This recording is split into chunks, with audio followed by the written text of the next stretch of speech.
મિત્રો, તમે ઊંઘમાં ચાલવાના રોગ વિશે સાંભળ્યું હશે, પણ શું તમે ક્યારેય કોઈને ઊંઘમાં ચાલતા જોયા છે? તમે ભાગ્યે જ જોયું હશે. જો કોઈએ જોયું હોય તો કોમેન્ટમાં ચોક્કસ જણાવો. હું ફિલ્મો વિશે વાત નથી કરી રહી. જો તમે તેને વાસ્તવિકતામાં જોયું હોય તો જ કહેજો.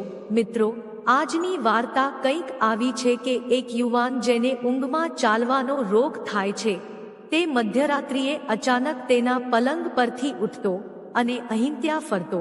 ક્યારેક તે તેમના ઘરમાં રસોડામાં પણ ઘૂસી જતો. તે રસોડામાં જઈને ચા બનાવીને પીતો.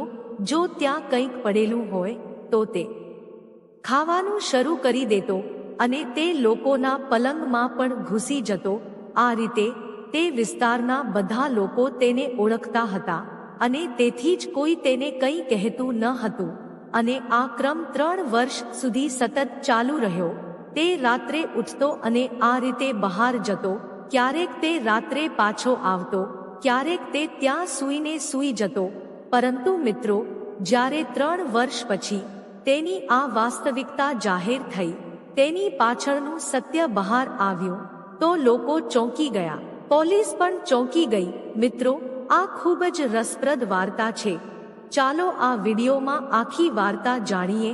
વિડીયોમાં આગળ વધતા પહેલા ફક્ત આ વિનંતી, કૃપા કરીને વિડીયોને લાઈક કરો અને ચેનલને સબસ્ક્રાઇબ પણ કરો, જેથી મારો ઉત્સાહ વધતો રહે. મિત્રો, આ વાર્તા છે હિમાચલ પ્રદેશના ઉના જિલ્લાની, જ્યાં પર્વતો પર એક ગામ હતું. દૂર દૂર ઘરો હતા. તો તે જ ગામમાં જેક્સન ઉર્ફે જેકી નામનો એક યુવાન તેના માતા પિતા સાથે રહેતો હતો. તેની ઉંમર લગભગ 25 થી 26 વર્ષ છે. પરંતુ હવે પર્વતો પર જેને તક મળે તે ઝાડ કાપીને ઘર બનાવતો હતો. તેથી જ જેકીએ પણ બધું અલગ કરવાનું નક્કી કર્યું અને તેણે એક જગ્યાએ પર્વત કાપીને ઘર પણ બનાવ્યું. જો કે તેનું એક ઘર હતું જ્યાં તેના માતા પિતા રહેતા હતા, ભાઈ બહેનો એટલે કે પરિવાર રહેતો હતો, પરંતુ તે અલગ રહેવા માંગતો હતો. હવે જ્યારે તે ઘરમાં અલગ રહેવા લાગ્યો, ત્યારથી તેને ઊંઘમાં ચાલવાની બીમારી થઈ ગઈ અને તે પછી સાંજે તે તેના નવા ઘરમાં સૂઈ જતો. સવારે તે તેના જૂના ઘરમાં મળતો. લોકો તેને પૂછતા કે તું રાત્રે ક્યારે આવ્યો? તે કહેતો કે મને ખબર નથી કે હું કેવી રીતે આવ્યો. ક્યારેક તે કહેતો કે ખેતરોમાં મળવા માટે, ક્યારેક તે ક્યાંક મળતો હતો. તેથી જ્યારે તે અહીં અને ત્યાં મળવા લાગ્યો, ત્યારે પરિવારના સભ્યોને લાગ્યું કે કદાચ કોઈ દુષ્ટ પડછાયો છે. તેથી જ્યારે તે અહીં અને ત્યાં દેખાવા લાગે છે, પરંતુ એવું કંઈ નહોતું. તેથી તેઓ તેને ડોક્ટર પાસે લઈ જાય છે, જ્યાં ડોક્ટર કહે છે કે હા, આવી બીમારી છે. તેને મનોચિકિત્સક પાસે મોકલવામાં આવે છે. ત્યાં તેને થોડી સલાહ આપવામાં આવે છે અને તે પછી તે તેના ઘરે પાછો આવે છે. પરંતુ તે જ વાત ચાલુ રહી. તે રાત્રે ઉઠીને સીધો રસ્તો અપનાવીને ગમે ત્યાં ચાલતો રહેતો. હવે મિત્રો, ધીમે ધીમે આ વાત તેના ગામમાં કે નજીકના ગામડાઓમાં ફેલાઈ ગઈ કે જેકીને ઊંઘમાં ચાલવાની બીમારી છે. તેથી જ જો કોઈ તેને રાત્રે જુએ તો તેઓએ ડરવું જોઈએ નહીં. પરંતુ હવે આ એક વિચિત્ર વાત હોવાથી ગામના લોકોએ ક્યારેય કોઈને ઊંઘમાં ચાલતા જોયા નહોતા. તેથી જ કેટલાક છોકરાઓએ તેને ચાલતા જોવાનું નક્કી કર્યું અને એક રાત્રે તેઓ તેના ઘરની બહાર આવીને બેસે છે. 11 થી 12 વાગે કે તરત જ જેક્સન તેના પલંગ પરથી ઉઠે છે અને પછી તે જ રસ્તો અપનાવે છે અને ચાલે છે. હવે છોકરાઓ પણ શરૂ કરે છે. તેની પાછળ તે અંધારી રાતોમાં અડધો કલાક આમ જ ચાલતો રહ્યો અને તેઓ પણ તેની પાછળ ચાલતા રહ્યા. પરંતુ એક જગ્યાએ એક ખાડો હતો જ્યાં કમર સુધી પાણી હતું. તે ખાડામાં પ્રવેશ્યો અને તે પાણી પણ પાર કર્યું. હવે આ લોકોને લાગ્યું કે એ વિચિત્ર વાત છે કે માણસની ઊંઘ પાણીના થોડા હાંટાથી જ ઉઠી જાય છે અને તે કમર સુધી પાણીમાં પ્રવેશીને તેને પાર કરી જાય છે. તે સમયે તેઓ તેનો પીછો કરી રહ્યા હતા. તેઓએ પણ તેને પાર કરી દીધું, પરંતુ અચાનક થોડે દૂર ગયા પછી તે અટકી જાય છે અને પછી ત્યાંથી પાછો ફરે છે. હવે જેઓ તેનો પીછો કરી રહ્યા હતા તેઓ પણ તેનો પીછો કરી રહ્યા હતા, અને ફરીથી તે જ ખાડામાં પ્રવેશ કરે છે અને તેના ઘરે પાછો આવે છે. જ્યારે તે ઘરમાં પ્રવેશવાનો હોય છે ત્યારે આ લોકો તેને પકડી લે છે અને પછી તેને પૂછે છે, તેને હલાવી દે છે, ઘણો પ્રયાસ કરે છે, પરંતુ તે કંઈ કહેતો નથી અને ઘરની અંદર જાય છે, કપડાં બદલીને સૂઈ જાય છે. તે પછી તે લોકો ત્યાંથી નીકળી જાય છે. સવારે જ્યારે તેઓ તેને પૂછે છે ત્યારે તે કહે છે કે મિત્ર, મને કંઈ યાદ નથી, હું ક્યાં ગયો હતો, ક્યારે ગયો હતો. લોકો તેને તેના ભીના કપડાં પણ બતાવે છે અને કહે છે કે જો તે કપડાં પણ બદલ્યા છે. તેણે કહ્યું, ભાઈ, મને આ વિશે કંઈ ખબર નથી. હવે લોકોને ખાતરી થઈ ગઈ છે કે તેની બીમારી ખૂબ જ ઊંડી છે. અને પછી મિત્રો શું થાય છે કે એક દિવસ તે એક સ્ત્રીના ઘરમાં પ્રવેશ કરે છે જેનો તેના પતિ સાથે ઝઘડો થઈ રહ્યો હતો અને તે તેના માતા પિતા સાથે રહેતી હતી. તેની ઉંમર પણ લગભગ 24 થી 25 વર્ષની હતી. તેથી જ્યારે તે તેના ઘરે જાય છે ત્યારે તે તેના રૂમમાં જાય છે. તે સ્ત્રી ગાઢ નિંદ્રામાં સૂતી હતી. તે ત્યાં બેસે છે અને તેને સ્પર્શ કરવાનું શરૂ કરે છે. હવે જ્યારે તેણીને કોઈનો સ્પર્શ લાગે છે ત્યારે તે ઊભી થાય છે અને જુએ છે કે જેકી તેની સામે છે. તેણીને પણ ખબર હતી કે તે તેની ઊંઘમાં ચાલે છે. તેથી તેણી તેને પૂછે છે કે તમે શું કરી રહ્યા છો અને તમે ક્યાં આવ્યા છો. પરંતુ જેકી તેની વાત સાંભળતો નથી અને તેણી જાણતી હતી કે તે કોઈનું સાંભળતો નથી, પરંતુ તે તેની પ્રવૃત્તિઓ ચાલુ રાખે છે. હવે તે વિચારે છે કે મારે અવાજ કરવો જોઈએ કે બીજું શું કરવું જોઈએ, પરંતુ તેણી કંઈક બીજું નક્કી કરે છે અને વિચારે છે કે તેને કંઈ યાદ નથી રહેતું. હું તેને જે કરે છે તે કરવા દઈશ. અને તે પછી તે પણ તેને ટેકો આપવાનું શરૂ કરે છે. અને પછી મિત્રો, તમે અનુમાન કરી શકો છો કે ત્યાં શું બન્યું હશે. ત્યાંથી નીકળ્યા પછી તે તેના ઘરે આવે છે અને સૂઈ જાય છે. હવે ઘટનાઓનો આ ક્રમ સતત શરૂ થયો. તે સુષ્માના ઘરે જતો અને પછી આવી રીતે પાછો આવતો. પરંતુ જ્યારે તે થોડા દિવસો માટે ત્યાં ગયો ત્યારે એક દિવસ તે બીજી સ્ત્રીના ઘરે જાય છે જેનો પતિ 2-3 દિવસ માટે બહાર ગયો હતો અને તે જ કામો કરવાનું શરૂ કરે છે. પહેલા તો તે સ્ત્રી પણ સમજી શકતી નથી, પણ પછી તે પણ તેને ટેકો આપવા લાગે છે અને પછી તે ત્યાં પણ તેની સાથે એ જ કરે છે જે તેણે સુષ્મા સાથે કર્યું હતું. અને પછી આ ઘટનાક્રમ ચાલુ રહ્યો. પણ એક દિવસ શું થાય છે કે તે રાત્રે લગભગ 00 વાગ્યે એક શાળાની વિદ્યાર્થિનીના ઘરે જાય છે અને તે વિદ્યાર્થિનીના ઘરમાં જાય છે.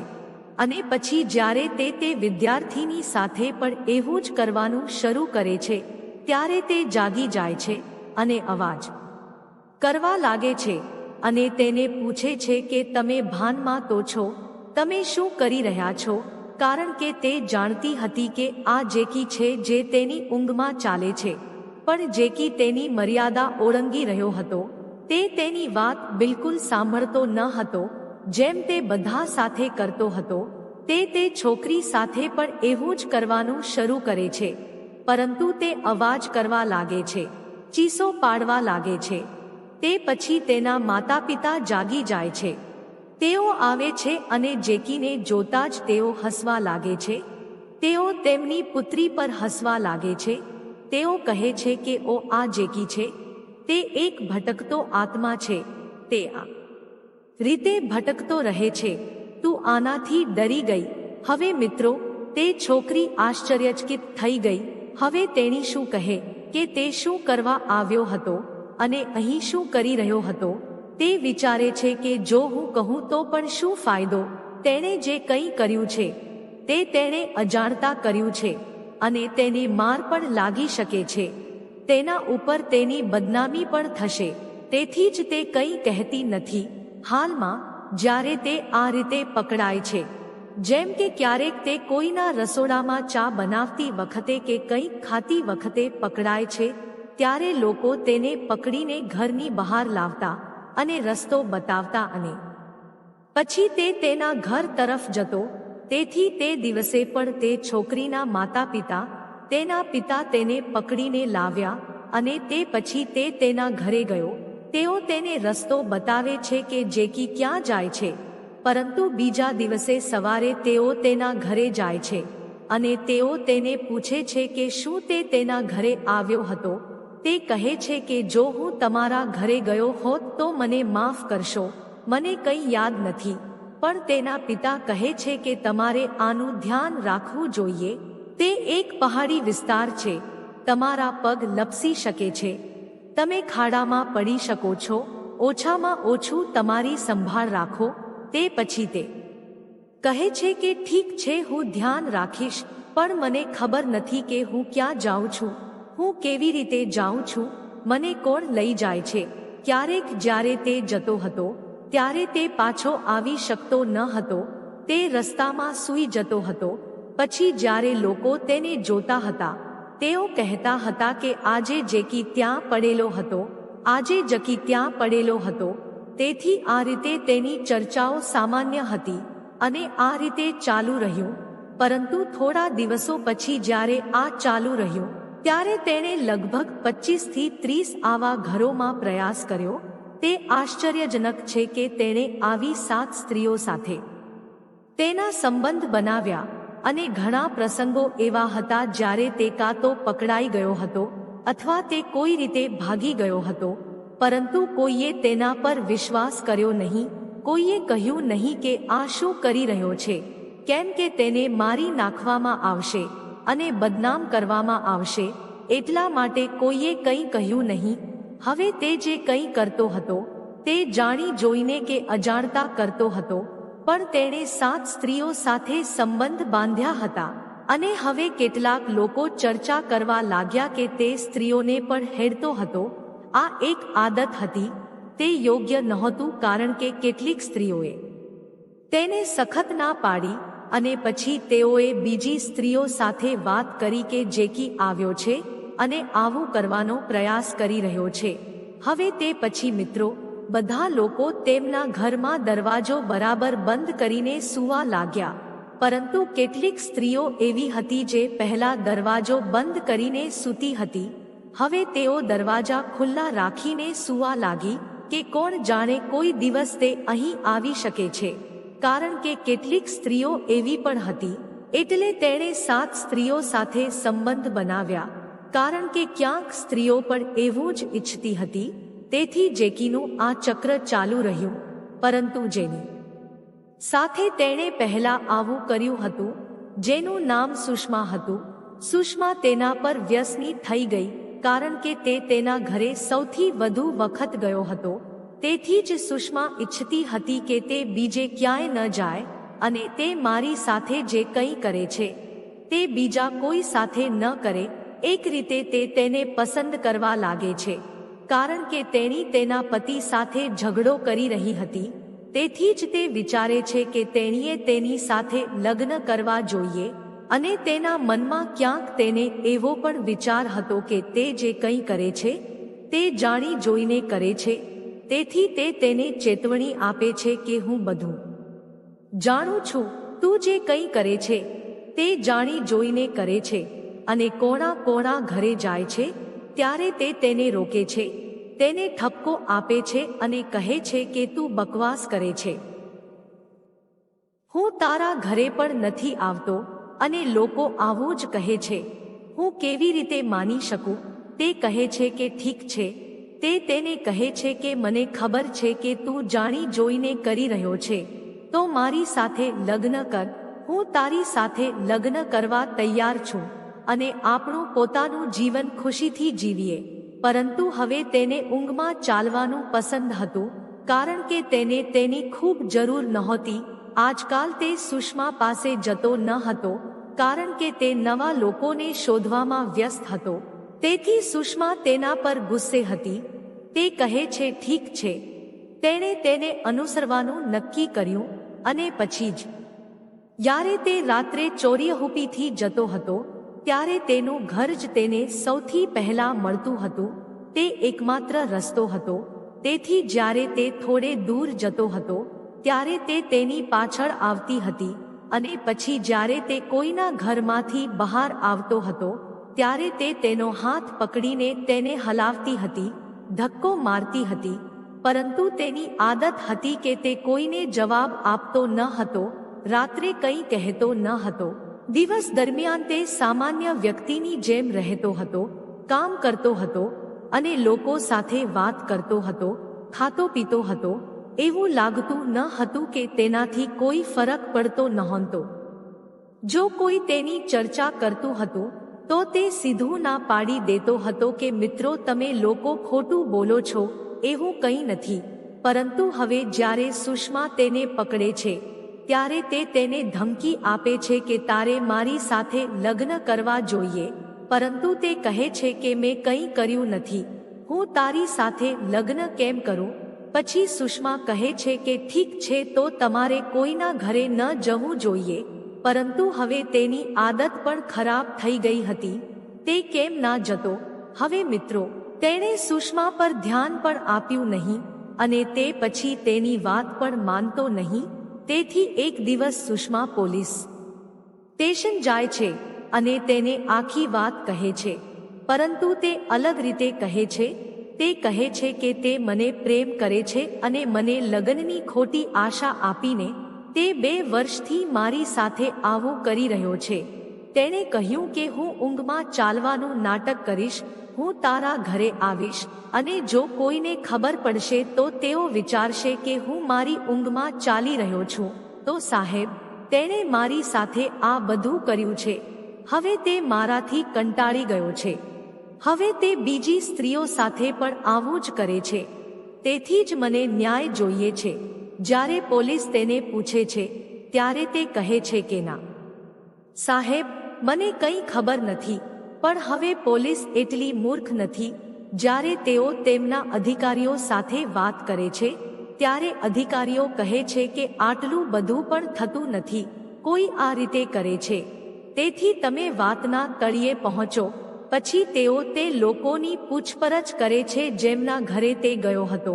કેટલીક સ્ત્રીઓ પડદા પાછળથી કહે છે કે હા, તેણે આ કર્યું હતું. અને જ્યારે તે વિદ્યાર્થીને પણ પૂછવામાં આવે છે ત્યારે મહિલા કોન્સ્ટેબલ પૂછે છે ત્યારે તે કહે છે કે હા, જે દિવસે તે મને દબાણ કરી રહ્યો હતો અને ખોટું કામ કરી રહ્યો હતો, પરંતુ મેં કંઈ કહ્યું નહીં. હવે જ્યારે પોલીસ પાસે પૂરતા પુરાવા હોય છે ત્યારે તેઓ જેકીને પોતાનું અસલી સ્વરૂપ બતાવે છે અને તે પછી જ્યારે તેઓ તેની પૂછપરછ કરે છે ત્યારે તે બધું કબૂલ કરે છે અને કહે છે કે હા, મેં જે કંઈ કર્યું છે તે મેં જાણી જોઈને કર્યું છે અને આ અચાનક મારા મગજમાં આવ્યું અને પછી મેં આ યોજના હેઠળ ઘર બનાવ્યું અને પછી હું આ બધું કરતો રહ્યો. અને જ્યારે પોલીસે આ સાંભળ્યું ત્યારે તેઓ ચોંકી ગયા. તેઓએ તેની સામે કેસ દાખલ કર્યો. કેસ દાખલ કરનાર સુષ્મા હતી. બીજી કોઈ મહિલાએ તેની સામે કેસ દાખલ કર્યો નહીં અને તે પછી તે જેલમાં ગયો ત્યારે પણ સુષ્મા કહેતી રહી કે હજુ પણ સમય છે, તું માની જા, મારી સાથે લગ્ન કરી લે, હું તને માફ કરી દઈશ. પણ તે કહે છે કે જો તું સાચી હોત, તારું ચારિત્ર્ય સારું હોત તો તે દિવસે તું મને કંઈ કરવા દેત નહીં. તેથી જ સારું છે કે હું તારી સાથે લગ્ન કરવાને બદલે મારી ઊંઘમાં ચાલતો રહું. હવે મિત્રો, તે જેલમાં જાય છે અને કેસ ચાલે છે. પણ 2 વર્ષ પછી આખરે આ બંને સમાધાન કરે છે અને શરત મુજબ સુષ્મા અને જેકી લગ્ન કરે છે. પણ મિત્રો, કોઈ આટલી ઊંડી યોજના બનાવી શકે છે તે માનવું મુશ્કેલ છે. લોકો તેને હલાવે છે, ખંજવાળતા હતા, તેના કાનમાં બૂમો પાડતા હતા, પણ તે બિલકુલ હચમચતો નહોતો. તેનાથી તેને કોઈ ફરક પડતો નહોતો. મિત્રો, લોકો શું કરે છે તે માનવું મુશ્કેલ છે. આજના સમયમાં દરેક જગ્યાએ સીસીટીવી કેમેરા લાગેલા છે, મોબાઈલ છે. લોકો ફોટા પાડે છે, વિડીયો બનાવે છે. પણ આ તે સમયની વાત છે, લગભગ 27 થી 28 વર્ષ જૂની વાત છે, જ્યારે કોઈની પાસે કંઈ નહોતું, લોકો એટલા જ્ઞાની નહોતા, એટલા શિક્ષિત નહોતા, અને જેકીએ તેનો ફાયદો ઉઠાવ્યો. પણ હું તમને પૂછું છું, શું આ બધું ફક્ત જેકીનો વાંક છે? શું તે સ્ત્રીઓનો વાંક નથી? જે પણ 7 સ્ત્રીઓ હતી, શું તે તેમનો વાંક નથી? તમારે અમને કોમેન્ટમાં જણાવવું જોઈએ. અને જો તમને વિડીયો ગમ્યો હોય તો તેને લાઈક કરો અને ચેનલને સબસ્ક્રાઇબ કરો. આવી જ વાર્તાઓ સાથે આપણે આગામી વિડીયોમાં ફરી મળીશું. આભાર.